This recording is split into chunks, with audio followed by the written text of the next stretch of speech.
Oh boy. All right. Let's try and wrap our heads around this one. Hello everybody and welcome back to yet another episode of Spliced In Later. As promised, it is time for a movie review, the first of a couple for this week with some brand new releases. And today's review, we are talking about Morbius, the new Marvel film from Sony Pictures. It is not from the Marvel Cinematic Universe. It is not set in the Marvel Cinematic Universe, despite what marketing and Sony want you to think. It is based on a Spider-Man character. It is set in the universe of Venom and Venom 2, but that's about it. You may have heard some things about this movie already. It seems to be dead on arrival, so much so that even the producers behind it seem to realize that and are doing everything they can to try and get you to see this film. Whether it's the marketing saying a new Marvel legend arrives, or pretty much just telling everybody what their post-credit scenes are, hoping that will make people go and see the film. But from what I've heard from very early reviews, people are not pleased with it.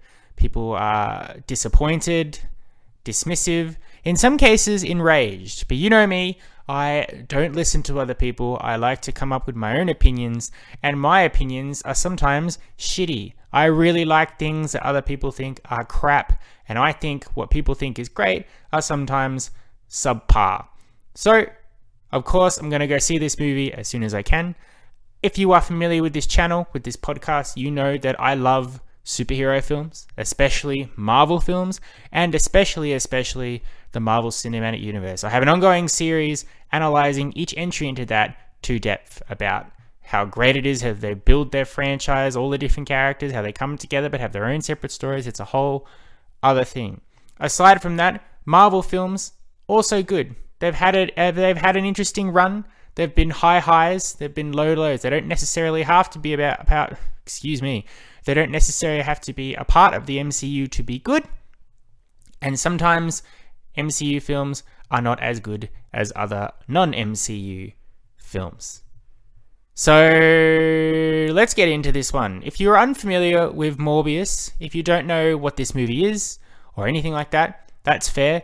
It's one of those movies that have been subject to a lot of delays and wraparounds because of the pandemic. I don't know if this movie was supposed to come out in 2020, but it has definitely been delayed a lot. Even this year, it was supposed to come out in January, a time when I think this movie probably would have been better suited. But I need to get some housekeeping out of the way first, which is the whole trickery that Sony is trying to make you think that this movie is part of the MCU. It is not. If you don't know, Sony Pictures and MCU Marvel Studios have a interesting relationship. Back when Marvel was getting back all the rights to their characters, they didn't have the rights to Spider-Man. They had sold them off to Sony Pictures.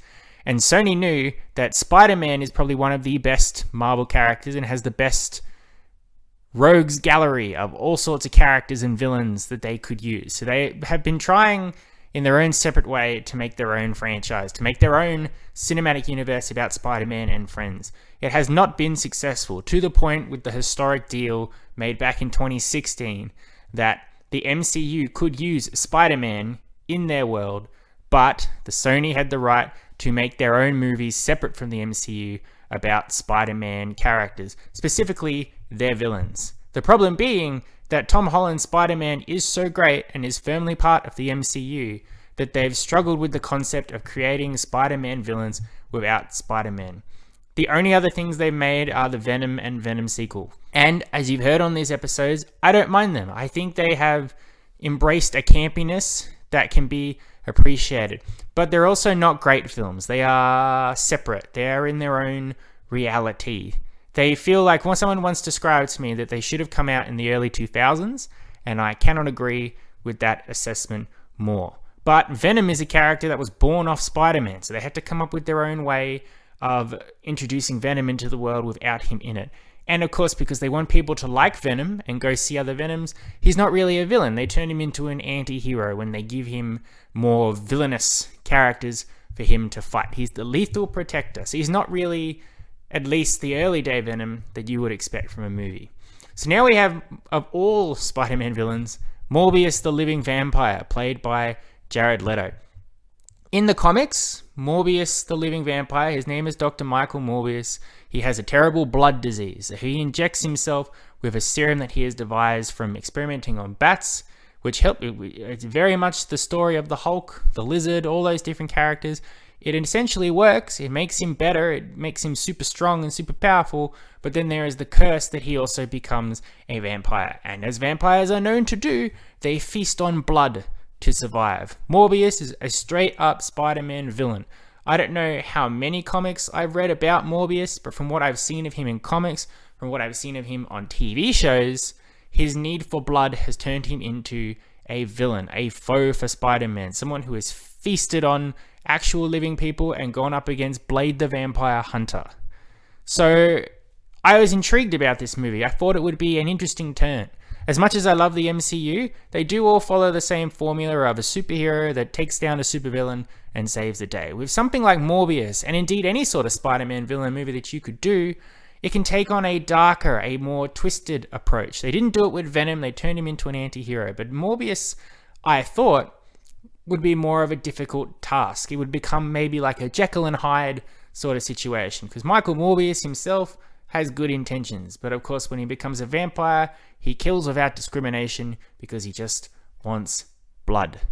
I wanted this movie to embrace that.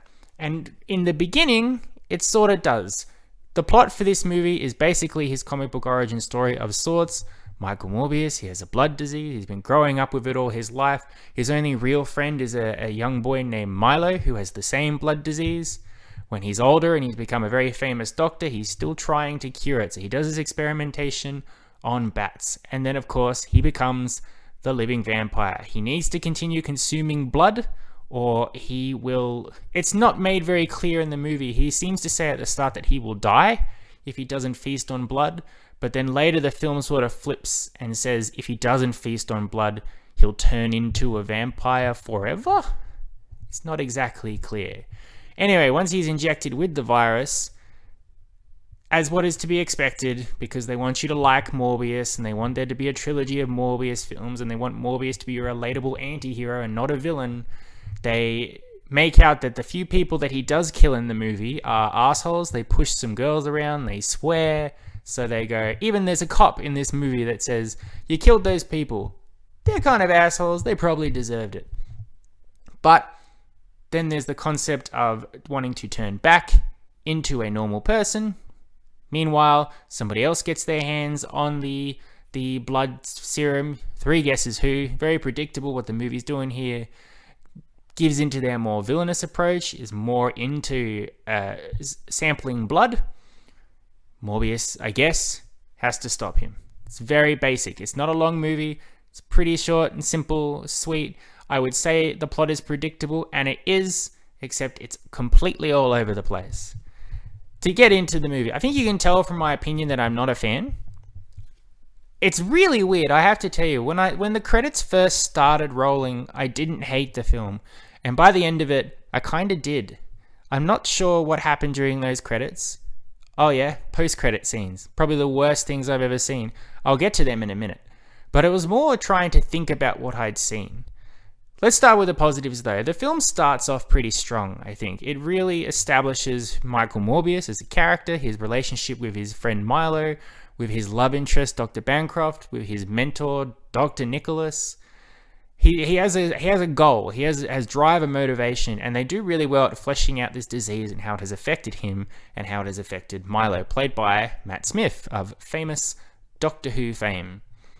Then when he takes the initial serum and he goes on his first rampage, it's quite dark and brutal and violent. And I was really going, okay, cool. This is what I'm after. This is what I'm hoping for. The Jekyll and Hyde, not so black and white story. Not a superhero rising to save the day, but a grimy, gritty take on a vampire story in a Marvel world.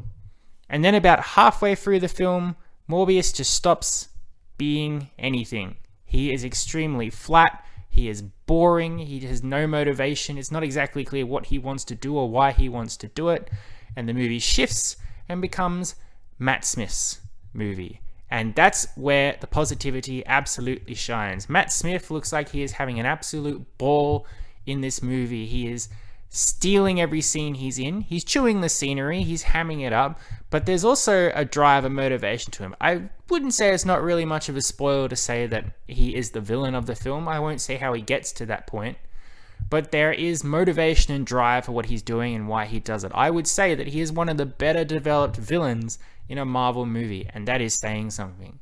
And when he embraces his villainous side, the really mind-boggling thing is that this is what the Morbius movie should have been about. He is the one going down the dark path of the Jekyll and Hyde. He is the one who doesn't wish to feast on humans, but must to survive. And he constantly flipping between, is this good? Is this bad? I don't want to hurt people, but I must. I want Michael Morbius to like me. I want to destroy him. There's a lot going on there. And that is what the character of Morbius should have been. Morbius is not a heroic anti-hero who is forced to become the hero that New York needs. No, he's just a grimy vampire doctor who went too far and now he's stuck. That is Matt Smith's story, that is his drive, that is his motivation, and it is exceedingly more elevated because Matt Smith actually looks like he is trying. Jared Leto as Morbius, boring as hell. Probably one of the, well, I wouldn't say it's one of the worst comic book characters I've seen brought to screen. There's certainly been terrible ones, but he's definitely the most boring. There's nothing there. Once he has the serum and he's starting to become a vampire, he just sort of drifts from point to point. He has barely any sort of emotion or reaction. Any sort of emotion he has is hidden behind terrible CGI, which is another point I should get into. The CGI looks absolutely terrible, and it relies too much of it in the movie. There's a big CGI scuffle at the end, which just looks awful. It is not good. And in 2022, CGI should just come naturally at this point. It shouldn't look like the film was made and came out in 2002. Morbius is unrelatable. He's just a snooze, as is the rest of the film. When Matt Smith is not on screen, giving us actual motivation and drive and stealing his scenes, it's just Morbius going from point A to point B, having a discussion with his love interest, having a discussion with his doctor mentor, having a discussion with Matt Smith, having another discussion with his love interest doctor, going to a lab, doing some experiments, flipping around a bit, drinking some artificial blood, rinse and repeat. It is at a point where the flow is so slow and boring as heck that eventually I realized the movie was ending, and I thought, I'm really glad it's ending, but there's no resolution to anything that happened. What is happening with Morbius' story? Do they expect that this is enough story and that we're going to jump into a sequel because we want to see more? Is there repercussions for what's happening? Where is Morbius off to next? What is happening? Why is anything going on? It's sort of just noped right out of there. It went, okay, we've had our final confrontation between Jared Leto and Matt Smith. The situation has resolved itself one way or another. Time to get to our post-credit scenes because we think that's what people want to see. Extremely boring. Not for the whole film. That first half, very much good promise, but then it just sort of falls off. In terms of all the supporting cast in here, I feel bad for them because they don't get anything to do. The love interest is just generic love interest. Jared Harris plays Jared Leto's mentor. That's funny. Jared Harris, Jared Leto. He plays his mentor, but he only has a couple of scenes. Tyrese Gibson.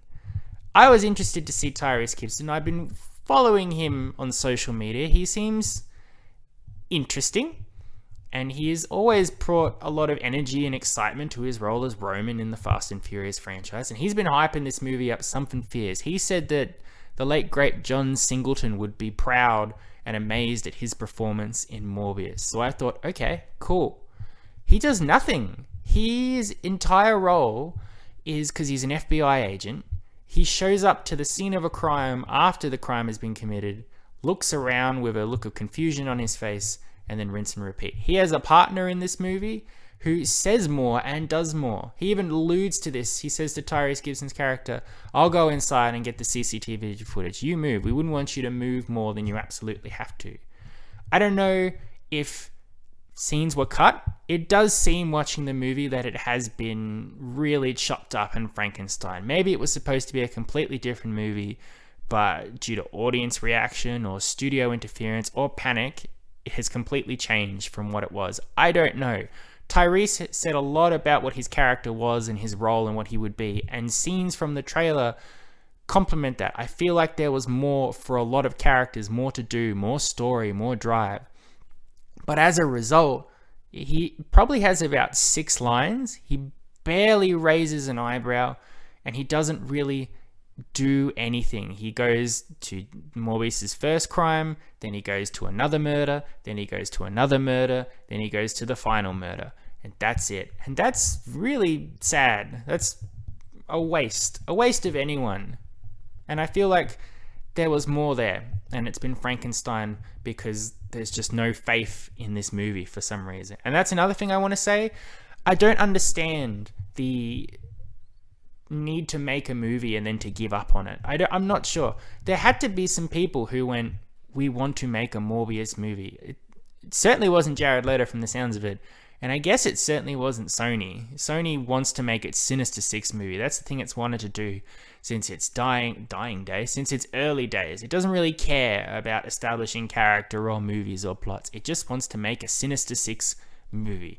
And this one reeks of, we introduce Morbius. We want to do the MCU thing. We want to introduce all our Sinister Six members in their own movies so they can band together to form the Sinister Six. But who cares if those characters are boring and flat and their origins are boring and flat? No one's going to think back when the Sinister Six movie trailer comes out and they show Morbius on the team and go, oh, great, can't wait to see Morbius again. We had so much fun with him last time. They'll go, who? Even I'll go, who? And I remember everybody. The other thing I need to address is the post-credit scene. The movie is flat and boring. It's good with Matt Smith, has a strong start, but ultimately falls down. All the side characters are wasted, and then the movie just nopes out of there.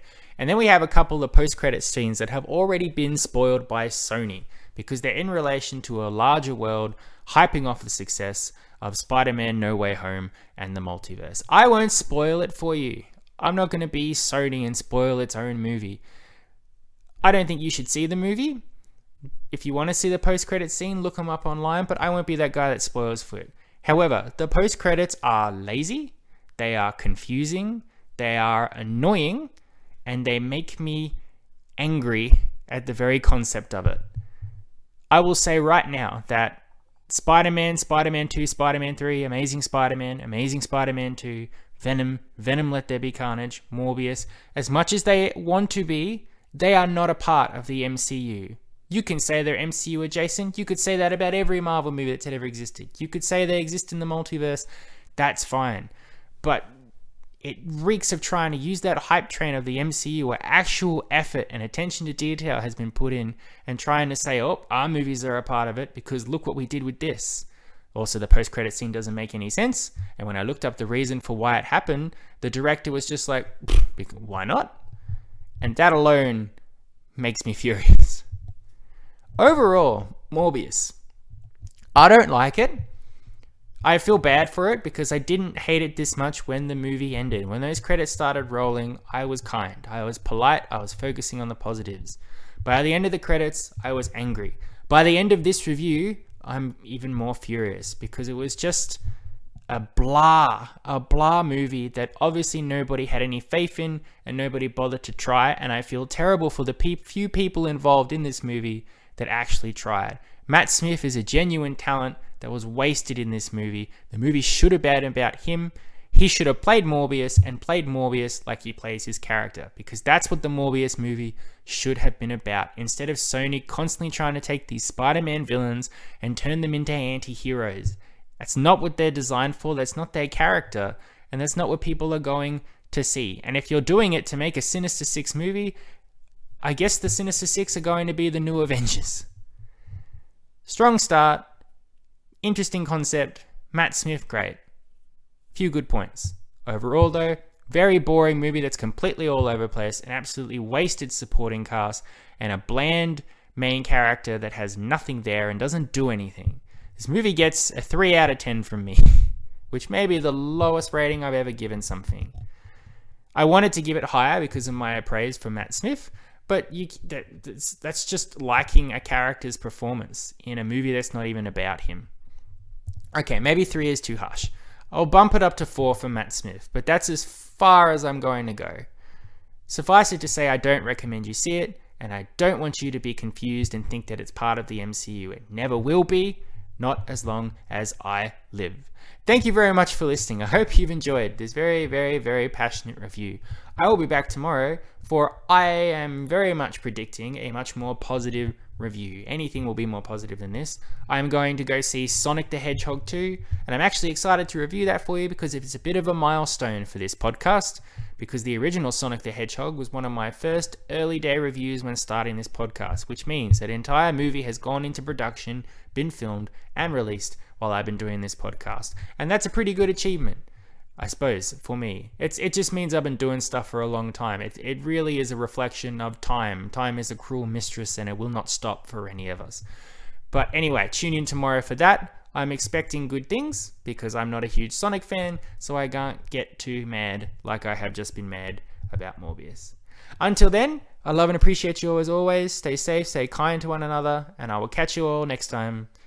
You've been spliced in later. Adios, muchachos. I'll catch you next time.